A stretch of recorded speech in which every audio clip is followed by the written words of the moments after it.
vice-président de la région Auvergne-Rhône-Alpes depuis le 5 septembre dernier et vous succédez ainsi à Laurent Wauquiez. Vous étiez le vice-président du conseil régional en charge de l'agriculture. Vous avez expliqué dans les tribunes de la tribune que vous aviez une méthode. C'est quoi votre méthode ?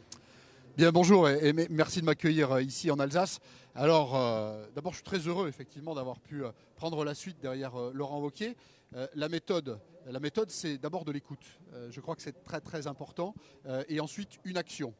Et l'action, comme on l'a portée avec Laurent Wauquiez depuis, c'est presque 10 années maintenant, c'est de la simplicité, c'est de la rapidité et c'est bien sûr de l'efficacité au service de notre région, des habitants de notre territoire.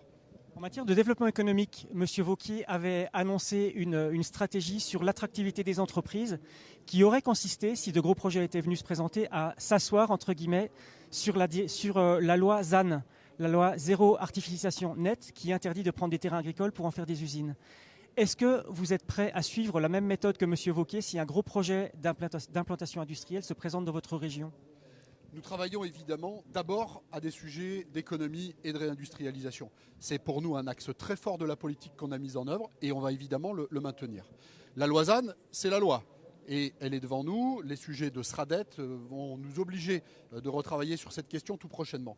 Mais il nous faut ne pas nous perdre dans la possibilité de soutenir notre économie. Vous savez, le lendemain de mon élection, j'étais sur le site de Montpertuis à Vichy Communauté, parce que je voulais justement donner cet axe très fort. J'ai dit ce que je pensais de cette loi ZAN, c'est-à-dire la même chose que ce que pense Laurent Wauquiez. Parce qu'en réalité, nous sommes là d'abord pour la défense de nos territoires, la défense de nos habitants et soutenir nos projets de réindustrialisation. Nous sommes singularisés au niveau national de ce qu'on a été en capacité de faire au service de notre économie, de notre industrie, et je compte bien que nous le poursuivions, malgré ZAN, malgré les SRADET sur lesquels nous allons travailler, malgré tout ce à quoi nous allons devoir faire face. Nous maintenons le cap de l'économie, c'est celui des emplois, c'est celui du travail. Vous savez combien nous y sommes attachés. Il y a de gros projets d'implantation en cours, de gros projets de création d'emplois, notamment dans les filières vertes, dans l'hydrogène. Où en sont ces projets et où en est-on au niveau de la création d'emplois ? Alors, il y a beaucoup de projets d'une manière générale et vous savez la place qu'on occupe avec cette première région industrielle de France aujourd'hui. Ces projets industriels, c'est l'économie, c'est le travail. Derrière, il y a aussi la valeur de la manière avec laquelle on prépare nos territoires pour demain, la manière avec laquelle on fait face aux défis environnementaux, de préservation de nos milieux. Et derrière, évidemment, tout de suite, le sujet de la décarbonation. La question de l'hydrogène, elle est typiquement là derrière. Vous savez, moi j'ai visité le site de Symbio lorsqu'ils étaient encore à Vénissieux, avant cette installation aujourd'hui à Saint-Fond. C'est un très bel exemple de ce que nous souhaitons faire. Cette Gigafactory, elle s'engage sur 900 emplois dans son déploiement, elle s'engage sur plus de 20 millions d'euros dans la mise en œuvre de ce nouveau site industriel et elle est précisément engagée au service de la décarbonation, précisément engagée au service de l'hydrogène. L'hydrogène, c'est un écosystème tout particulier. En Auvergne-Rhône-Alpes, nous concentrons, en tous les cas, nous concentrions il y a quelques années encore 80% des acteurs de cette filière de l'hydrogène. Si nous n'avions pas occupé cette place, si nous nous étions pas battus pour occuper cette place, évidemment que Symbio aurait pu faire d'autres choix. Eh bien, je prends cet exemple-là parce qu'il est tout à fait symbolique, symptomatique de ce que nous voulons faire, de ce que nous allons continuer de faire au service, évidemment, de l'emploi. Est-ce qu'il y a une compétition entre les régions pour attirer ces gigafactories ? Je pense à certains exemples qui sont nés à Grenoble, mais qui sont partis s'installer à Dunkerque. Je l'ai évidemment en tête aussi. Vous dire qu'il y a une compétition entre les régions, bien évidemment. Pour autant, on est ici dans le congrès des régions. Nous avons des moments de rencontre en toute convivialité parce que nous devons d'abord porter des messages communs au niveau du national, de la situation dans laquelle se trouvent nos régions, de la manière absolument exsangue dans laquelle on veut nous envoyer, de la difficulté particulière, et ça rejoint les sujets économiques, que nous avons eu à vivre tout autour de l'été avec cette instabilité absolument insupportable et ce défaut de cap. Pour autant, nous devons nous singulariser de la manière avec laquelle chacun d'entre nous vient porter les projets pour son territoire. Nous avons fait, et ça n'est pas quelque chose qui date depuis le 5 septembre, de l'économie, un angle pour nous très fort, de l'emploi. Et derrière cet emploi, c'est aussi les questions de formation et d'accompagnement de la jeunesse sur lesquelles nous sommes engagés.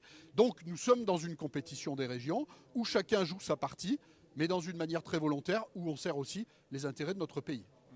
Il y a cette fièvre catarrhale qui touche les troupeaux dans la région, notamment dans le département du Rhône et de l'Isère. Quelle est votre méthode pour venir en aide à ces éleveurs qui demandent des compensations financières ? D'abord, la manière avec laquelle j'ai travaillé comme vice-président délégué à l'agriculture. Et je l'ai fait pendant des années. C'est-à-dire au plus près du terrain, à la rencontre des éleveurs. J'étais à Beaucroissant pour la foire il y a quelques jours seulement. J'étais hier dans une session de la Chambre régionale d'agriculture avant de rejoindre ici Strasbourg. Qu'est-ce que j'ai dit sur le sujet? D'abord, on ne mélange pas tout. On entend la difficulté des éleveurs et c'est catastrophique. On entend le fait qu'aujourd'hui, le cheptel, c'est-à-dire le socle qui nous permet de produire, est aujourd'hui très dégradé. C'est vrai en Auvergne-Rhône-Alpes, c'est vrai d'ailleurs à bien d'autres endroits dans le pays. Par contre, on ne mélange pas tout. La question des tests, la question des vaccins, c'est le sujet de l'État. Et j'ai d'ailleurs dit à la nouvelle ministre de l'Agriculture, Annie Genevard, que je connais très bien, l'urgence qu'il y a à agir, parce que l'État aurait déjà dû être au rendez-vous de cette affaire. Et ensuite, il y a ce que nous pouvons faire avec nos régions. Et ce que nous allons faire du côté d'Auvergne-Rhône-Alpes avec un soutien à la recapitalisation des troupeaux, parce que nous sommes la collectivité qui doit accompagner la production, l'acte de production. Et pour qu'il y ait acte de production, il faut qu'il y ait un support de production, c'est le cheptel. La région, c'est aussi le transport de voyageurs, le transport ferroviaire de voyageurs. Où en êtes-vous dans les projets d'aménagement de RER métropolitain dans la région Auvergne-Rhône-Alpes? Alors il y a beaucoup de choses et il y a beaucoup d'argent en jeu. Et sur ce sujet-là, c'est un des très gros dossiers que je récupère sur mon bureau depuis le 5 septembre dernier. J'ai eu l'occasion déjà d'en échanger avec la préfète de région pour que nous soyons bien au clair sur la manière avec laquelle on répond. Et il y a derrière votre question assez simple, en réalité, plusieurs sujets compliqués. Il y a d'abord la question du CPER, de ce CPER et de sa part mobilité. Contrat de plan État-région. Contrat de plan État-région et de la manière avec laquelle on va venir accompagner, notamment les sujets que vous évoquez de ce RER métropolitain. Il y a ensuite la question plus globale du ferroviaire dans nos régions. Et trop souvent, on a tendance à vouloir nous focaliser derrière uniquement cette question du ferroviaire. Aujourd'hui, on a un engagement, nous, qui est d'ores et déjà parti. C'est de l'achat de matériel, c'est pour nous 3 milliards d'euros. Et puis, il y a ce que doivent faire les autres, et notamment l'État. Et c'est l'infra. Et sur l'infrastructure, aujourd'hui, eh bien, nous sommes malgré tout contraints d'y aller, alors que ça n'est pas notre rôle. Nous y allons. Et c'est une équivalence de 2,7 milliards d'euros. Donc vous voyez, pas loin de 6 milliards d'ores et déjà qui sont au service de ce sujet-là. Mais je ne veux pas que nous enfermions la question de la mobilité dans la seule question du train et du RER métropolitain. Moi, quand je m'adresse aux habitants de ma région, ils me disent « mais comment je me déplace ?» Comment je me déplace quand je suis auvergnat-rhône-alpin? Je n'ai pas le train devant chez moi de partout. Et donc c'est pour ça que nous appréhendons la réponse de manière un peu plus globale, avec aussi le sujet routier. Et vous savez que notre région va se singulariser dans cette expérimentation à partir du 1er janvier 2025, où nous allons prendre la compétence de manière expérimentale sur 750 km de route nationale. C'est aussi un engagement financier qui est très important. Et ensuite, de manière très transversale, je dirais, sur plusieurs compétences de la région, eh bien, comment nous accompagnons le sujet des mobilités douces, vous savez, la place du vélo, bien évidemment, mais aussi le piéton, et puis les ascenseurs valléens, parce que je suis aussi un élu de montagne.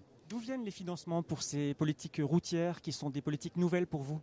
Alors, il y a plusieurs sujets, mais ce qu'il faut en retenir, c'est qu'il y a deux gros paquets. Il y a un sujet État, et nous l'évoquions avec le contrat de plan État-région, c'est évidemment insuffisant, et il y a une mobilisation de nos financements du côté de la région.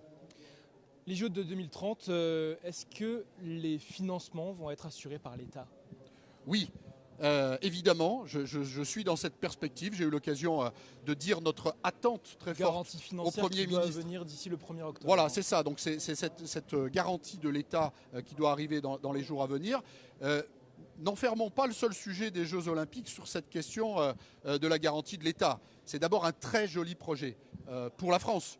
C'est un très joli projet pour nos territoires, naturellement, pour les Alpes d'une manière générale. J'insiste sur cette question des Alpes françaises, parce que c'est la première fois où nous n'allons pas avoir la candidature d'une ville, mais la candidature d'un grand territoire géographique. Et quand on est à l'autre bout du monde, une ville, même la plus belle de nos territoires, n'est pas forcément connue, alors que les Alpes françaises, on les connaît de partout dans le monde. Michel Barnier comme Premier ministre, c'est un atout pour les JO de 2030, sachant qu'il était le patron d'Albertville en 92.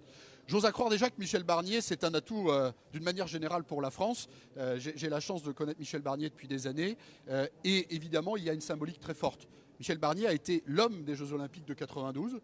Et je lui ai dit l'autre jour qu'il serait l'homme de la garantie financière des Jeux de 2030. Vous attendez cette garantie pour le 1er octobre. Est-ce que vous avez déjà des informations sur une réponse positive de l'État ?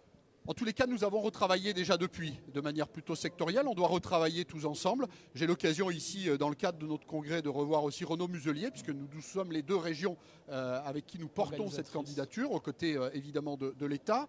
Je suis confiant de ce que ça puisse arriver. Alors, est-ce que c'est le premier ou le deux? La question n'est plus tant d'ailleurs à ce niveau-là, mais plutôt de la manière avec laquelle nous faisons ensemble. Mais quelles sont les retombées économiques attendues de ces Jeux Olympiques? Il n'y a pas eu d'études. Il y a une étude formidable qui a été menée. Publique, il y a seulement une étude privée.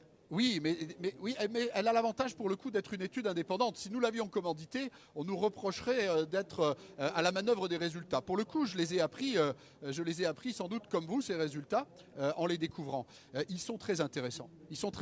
Sur la base d'un engagement de dépenses de 3 milliards pour engager ces Jeux olympiques et paralympiques, c'est 5 milliards de retombées. 3,6 sur la question économique directe, 1,6 sur les retombées fiscales et sociales. Et c'est pas loin de 50 000 emplois, ce qui veut dire que c'est très important. Merci beaucoup Fabrice Pankouk. Vous êtes le nouveau président de la région Auvergne-Rhône-Alpes. Depuis le 5 septembre dernier, vous avez succédé à Laurent Wauquiez. C'était